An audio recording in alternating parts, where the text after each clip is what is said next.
अस्सलाम वालेकुम। थोड़ा पढ़ लो में खुशामदीद। ENG 502 का लेसन नंबर 43 स्टार्ट करने जा रहे हैं हम, कंप्यूटेशनल लिंग्विस्टिक। अब topic number 246, what is computational linguistic.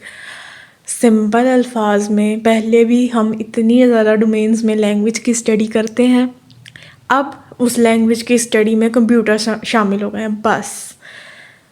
तो लैंग्वेज की स्टडी करना थ्रू कंप्यूटर्स और कंप्यूटर का इसमें क्या किरदार है लैंग्वेज में, उसको जी वो आता है सब कुछ कंप्यूटेशनल लिंग्विस्टिक्स में। कैसे कंप्यूटर हमारी लैंग्वेज समझेगा, ह्यूमन लैंग्वेज कैसे समझेगा, कैसे उसकी प्रोसेसिंग होगी, वो कैसे लैंग्वेज को डिकोड करेगा, क्या सिस्टम्स उसके अंदर लैंग्वेज के हवाले से किए जा सकते हैं, जो भी किए जा सकते हैं वो सारी स्टडी आती है कंप्यूटेशनल लिंग्विस्टिक में। लैंग्वेज के हवाले से कंप्यूटर के साथ जो उसका लिंक है लैंग्वेज का, वो सब कुछ आता है कंप्यूटेशनल लिंग्विस्टिक्स में। सिंपल, इन्होंने बहुत मुश्किल करके अल्फाज लिखे हैं, बहुत ही ज़्यादा फोकस के साथ पढ़ना पड़ता है। तो बस सिंपल सा कॉन्सेप्ट उठाएं और अपने अल्फाज में सिंपल करके समझ लें और उसमें लिख दें पेपर में। Topic number 247, process and methods of computational linguistic. अच्छा, ये पूरा चैप्टर इम्पॉर्टेंट नहीं है, तो बेसिक कॉन्सेप्ट उठाएंगे और बेसिक हम बस वो MCQs करेंगे, ठीक है।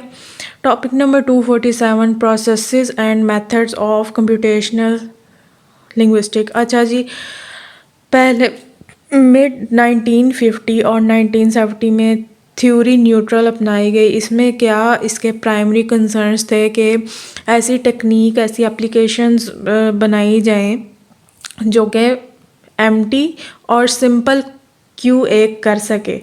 मतलब कि एम्प्टी क्या होता है, machine language. The primary concern has been the development of practical technique for such applications as empty and simple question and answer technique, ठीक है।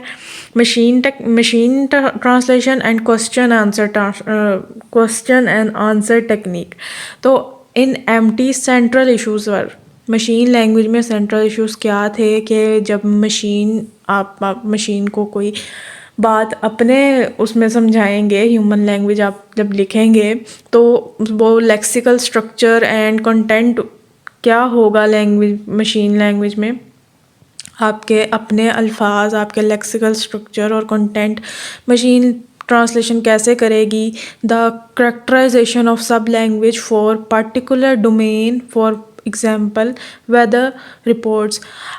सब लैंग्वेजेस जो होती हैं, जो कि छोटे छोटे, मतलब अब ये इनकी मिसाल ले लें, वेदर रिपोर्ट जो होती है उसके जो करेक्टराइजेशन होती है वो अलग होगी दूसरी चीज़ों की, दूसरे डोमेन्स की, सब लैंग्वेजेस की अलग होगी। तो ये कैसे होगी करेक्टराइजेशन इन मशीन ट्रांसलेशन, ये इसमें सेंट्रल इशू था। Transduction from one language to another, एक मैप बनाना के एक जो हमारे कंप्यूटर है वो एक सेंटेंस का मीनिंग कैसे समझेगा, उसके पूरे का सेंस कैसे बनाएगा, ग्रामेटिकल उसकी सेंस कैसे बनाएगा, फोनोलॉजिकल सेंस उसकी कैसे बनाएगा। तो ये transduction from one language to another, इस तरह एक मैप के थ्रू वो कैसे चलेगा स्टेप बाय स्टेप। और क्वेश्चन आंसर में क्या था, दे क्या characterising the question patterns encountered in a specific domain. Question patterns क्या थे कि अगर आप फर्ज जगह पे एक वर्ड सर्च करते हैं गूगल पे, तो जो है कंप्यूटर वो उसे कैसे लेगा, उस क्वेश्चन को, उसका पैटर्न को कैसे लेगा और उस क्वेश्चन के आंसर आपको कैसे देगा, ये सारे क्वेश्चन आंसर में आते हैं। या मैं बस सिंपल सी मिसाल से समझाया। फिर जी करते करते एक जनरलाइज्ड फ्रेज स्ट्रक्चर ग्रामर आ गया।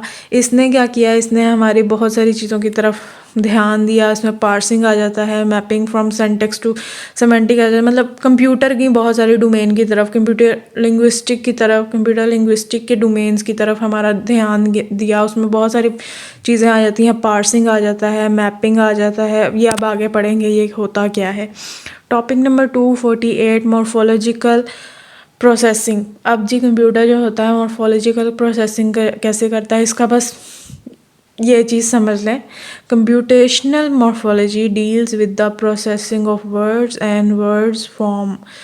इसमें सिंपल मॉर्फोलॉजी है। मॉर्फोलॉजी से ये याद रख लें कि वो वर्ड और वर्ड की फॉर्म्स को एनालाइज करता है, प्रोसेस करता है। इन बोथ देयर ग्राफेमिक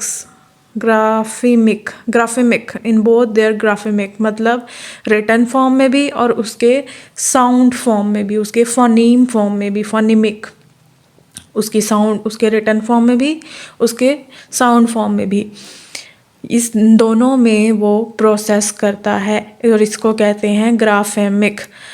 ठीक हो गया, बस यही इतना ही समझना है बस। और ये एक और MCQ, the morphological analyser will not be able to identify the syntactic role of words. ये जो मॉर्फोलॉजिकल एनालाइजर है ये आइडेंटिफाई नहीं कर सकता इन वर्ड्स के सिंटैक्टिक रोल्स को। वो इन्हें एनालाइज तो कर सकता है, इनकी फॉर्म्स को एनालाइज कर सकता है, उनको एनालाइज कर सकता है, पर एक सेंटेंस में जो उनका रोल होगा वो उसे नहीं करेगा, क्योंकि वो खाली बस मॉर्फोलॉजिकल एनालिसिस के लिए बनाया गया है, उसके हद तक ही है उसकी पहुंच। तो वो सिंटैक्टिक रोल के तरह के हद तक नहीं जा सकता कि एक सेंटेंस में उसका क्या रोल है।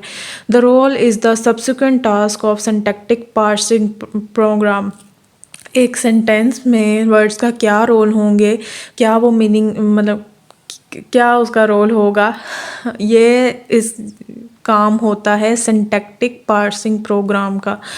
ये जी याद रखना है। टोकनाइजेशन क्या होता है? टोकनाइजेशन में वो करता क्या है कि आपके वर्ड्स को छोटे छोटे यूनिट में डिवाइड कर देता है for better analysation.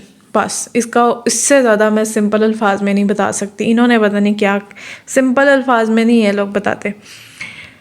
Use of simple stemming algorithm, इसमें क्या होता है कि वो क्या करता है आपके वर्ड के सुफिक्स और प्रीफिक्स नहीं, खाली सुफिक्स, आपके वर्ड के सुफिक्स को हटा देता है और आपके स्टेम फॉर्म तक पहुंच जाता है उसे एनालाइज करने के लिए। ठीक है, मतलब एनालाइज ही कर रहा होता है, एनालाइज ही कर रहा होता है। पहले तो वो स्ट्रिप करता है, सुफिक्स को अलग करता है, फिर स्टेम तक पहुंचता है, तो ये अलग अलग करके ही वो एनालाइज कर रहा होता है। Topic number 249 syntactic processing. अब जी सिंटैक्टिक प्रोसेसिंग नाम से जाहिर है, सिंटैक्टिक मतलब आपके जुमले उसे प्रोसेस करना। तो जी आ syntactic parser tries to find the best grammatical analysis of a sentence. ऊपर भी है लिखा हुआ, फिर से आ गया है, आपका जो एक सॉफ्टवेयर है सिंटैक्टिक पार्सर, वो रिस्पॉन्सिबल है आपके सेंटेंसेस को एनालाइज करने में, क्या है कि वो ग्रामेटिकल हैं कि नहीं हैं, क्या है उनका ग्रामेटिकल एनालिसिस। ये सिंपल याद रखना है। सिंपल जुमलों के लिए तो आपका ये पार्सिंग काम आता है। जो कॉम्प्लेक्स जुमले हैं उनका कहना है उसके लिए हम यूज़ करते हैं टॉय ग्रामर। ये एक है, इसमें आप क्या आपके कंप्यूटर के पास क्या होता है, उसके अंदर फीड होता है 4 different kinds of verb pronouns वो रखता है, verb phrases, sorry 4 different kind of verb phrases उसके पास होते हैं, 3 काइंड ऑफ नाउन फ्रेजेस होते हैं, टर्मिनल कैटेगरीज होती हैं और नॉन टर्मिनल कैटेगरीज उसके अंदर होती हैं। इन 3 चीज़ों के थ्रू, इन सारी चीज़ों के थ्रू वो आपके सेंटेंस को एनालाइज करता है जो आप उसे देते हैं। पार्सिंग क्या होता है? A parser takes an input sentence and produce an one syntactic representation of it. ये क्या करता है कि जब ये आपके सेंटेंस को एनालाइज करता है और उसकी एक सिंटैक्टिक रिप्रेजेंटेशन कर लेता होता है। बस ये है, a parser takes an input sentence and produces one syntactic representation of it. उसकी एक सिंटैक्टिक रिप्रेजेंटेशन कर देता है। अब अगर आपका वो सेंटेंस बहुत ही ज़्यादा अनएम्बिगुअस है, नहीं समझने वाला, इतना बहुत कॉम्प्लेक्स है, तो वो क्या करता है, वो उसके जो मीनिंग हो, जो उसकी रिप्रेजेंटेशन है, वो बहुत सारी बना देता है। जो उसकी जितनी समझ में आता है वो उतनी उसकी रिप्रेजेंटेशन बना देता है कि अच्छा इसका ये मीनिंग भी हो सकता है, ये इस तरह एनालाइज भी हो सकता है, तो उसकी वो डिफरेंट काइंड ऑफ रिप्रेजेंटेशंस बना देता होता है। और इसको एक हायरार्किकल सिंटैक्टिक स्ट्रक्चर में जब आप डाल देते हैं तो इसे कहते हैं पार्स ट्री, उसे कहते हैं parse tree. One way to represent the hierarchical syntactic structure of a sentence is called a parse tree। ठीक है। Topic number 250 semantic processing. Semantic processing में नाम से जाहिर है मीनिंग, इसमें आप का जो है कंप्यूटर मीनिंग प्रोसेस करता है। वो जो पार्स ट्री होता है उनका कहना है, ये पार्स ट्री में जब आपके मुख्तलिफ रिप्रेजेंटेशन होती हैं एक ही सेंटेंस में, एक ही सेंटेंस की मुख्तलिफ रिप्रेजेंटेशंस होती हैं पार्स ट्री में, तो उसी के हवाले से फिर वो मीनिंग भी एनालाइज कर लेता है। ठीक है, कि जैसे कि the parse tree a given part of speech may have more than one meaning, उसके अंदर भी होता है फीड कि हाँ भाई इसका, इस वर्ड का एक से ज़्यादा मीनिंग ये हो सकता है। तो जी we found a nice spot for lunch. अब स्पॉट जो है वो जगह को भी कह सकते हैं, और स्पॉट जो है वो एक टी वाला भी होता है। Would you like a spot of T, तो ये इस वाले से एनालाइज कर लेता है। वर्ड सेंस डिसएम्बिक्वेटर, ये क्या है, ये क्या करता है, ये आपके कॉन्टेक्स्ट के हवाले से आपके सेंटेंस को, आपके वर्ड को एनालाइज करता है। It uses the context of neighbouring words in the sentence as well as other words in the document to figure out which meaning of a given word is most likely. एक word जब आपके sentence में आ रहा है तो वो इसके इर्द गिर्द के सेंटेंसेस को, इसके इर्द गिर्द के कॉन्टेक्स्ट को एनालाइज करता है। उस हवाले से फिर वो उस वर्ड का मीनिंग समझता है कि अच्छा यहाँ ये इसका ये मतलब है। और ये MCQs देखने वाला है कि words syntactic and semantic properties are represented in the computer's digital lexicon.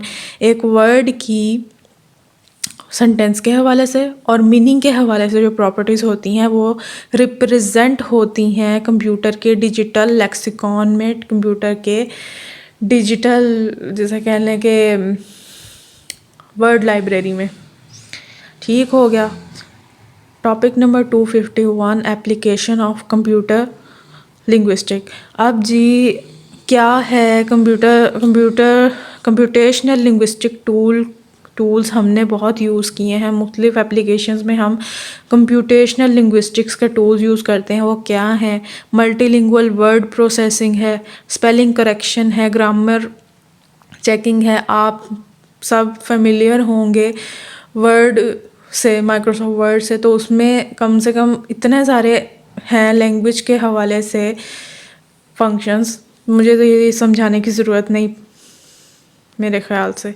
अच्छा जी, अब जी उनका कहना है वक्त के साथ साथ ईमेल का आ गया, ईमेल का दौर आ गया, सेलुलर फ़ोन्स आ गए, और अब ये इतनी स्पीच की एप्लीकेशंस इनेबल हो गई हुई हैं कि अब आप जो अपने जो फ़्लाइट है, जो आपने जहाज़ का सफ़र करना होता है, तो आप अपनी फ़्लाइट की इंफॉर्मेशन भी देख सकते हैं। होटल रिजर्वेशन सिस्टम्स तक में आपकी लैंग्वेज का काम आता है। उसमें स्क्रीन्स पे आपकी लैंग्वेज के ही थ्रू आपको हो रहा होता है ना सब कुछ। तो लैंग्वेज इतनी ज़्यादा आपके जो है ज़िंदगी में, आपके कंप्यूटर्स में, आपके फ़ोन्स में दाखिल हो चुकी हुई है। It does the following task as well: information extraction, speech recognition, speech synthesis, machine translation. ये सारी चीज़ें आपके रोज़मर्रा की एप्लीकेशंस में हो रही होती हैं। ठीक है, बस जी इसी के साथ होता है हमारा लेसन ख़त्म। अपना ध्यान रखें, दुआ में याद रखें। अल्लाह हाफ़िज़।